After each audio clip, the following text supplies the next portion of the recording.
படிக்கிறேன். அவன் பேர் துருவன். ஸோ ஃபஸ்ட்டு வந்து இந்த ஸ்கூலில் அப்ரோச் பண்ணுறப்ப கொஞ்சம் பயமாக இருந்துச்சு. ஏன்னா ப்ளே குரூப் எப்படி இருக்குன்னு தெரியல. ஸோ மேம்கிட்ட அப்ரோச் பண்ணுறப்போ மேமோட அந்த வே ஆஃப் அப்ரோச் வந்து ரொம்ப நல்லா இருந்துச்சு. அவங்க சொன்னாங்க, மேம் ப்ளே குரூப்னா எப்படி இருக்கும் அப்படிங்கிறது என்னோட கேள்வியாக இருந்தது. அவங்க சொன்னாங்க, மேம் ப்ளே குரூப்னா ஜஸ்ட் நாங்கள் விளையாட மட்டும் வைக்க மாட்டோம், நாங்கள் ப்ளேவே மெத்தடில் அவங்களுக்கு எல்லாமே சொல்லி தருவோம். லைக் A to Z வந்து அவங்க ஐடென்டிஃபை பண்ணிடுவாங்க ப்ளே குரூப்பில். தென் நான் 1 to 10 ஐடென்டிஃபை பண்ணிடுவாங்க அப்படிங்கிற மாதிரி சொன்னாங்க.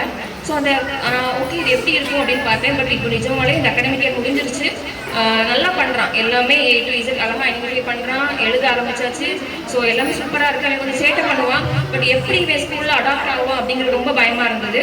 பட் டீச்சர்ஸ் வந்து அவனை ஹேண்டில் பண்ணுற விதம் ப்ளஸ் ஆயா ஆச்சு, அந்த ஆட்சி ரொம்பவே சொல்லணும். பட் அவங்க ரொம்ப கேர் பண்ணி குழந்தைங்களை, ஒவ்வொரு குழந்தைங்களும் அவ்வளோ கேர் பண்ணி பார்த்துக்கிறாங்க. அதே மாதிரி டீச்சர்ஸ் எல்லா டீச்சர்ஸுமே ஸ்டூடெண்ட்ஸ்கிட்ட அவ்வளோ பொலைட்டாகவும் அவ்வளோ கைண்டாகவும் பேசுவீங்க. ஸோ ஃபஸ்ட்டு ஒரு 2-3 நாள் வந்து ஸ்கூலுக்கு வரதுக்கு ரொம்ப அழுதான். பட் இப்போ வந்து அவன் அழுகிறதே கிடையாது, ரொம்ப ஹாப்பியாக கிளம்பி அவன் அழகாக வர்றான். ஸோ நல்லா இருக்குது, எங்களுக்கு இது ரொம்ப பிடிச்சிருந்துச்சு. ப்ளே குரூப் அப்படிங்கிறப்ப வந்து எப்படி இருக்கும், சும்மா விளையாடலாம் வைப்பாங்க அப்படின்னு நினச்சோம். பட் அதுக்கு ஒரு கரிக்குலம் கொடுத்து கொஞ்சம் நல்லா அவங்களை என்கேஜாக வச்சுக்கிறதுக்கு வந்து ரொம்ப சந்தோஷமாக இருந்துச்சு. So we are very happy that we have chosen the right place for the early education of women.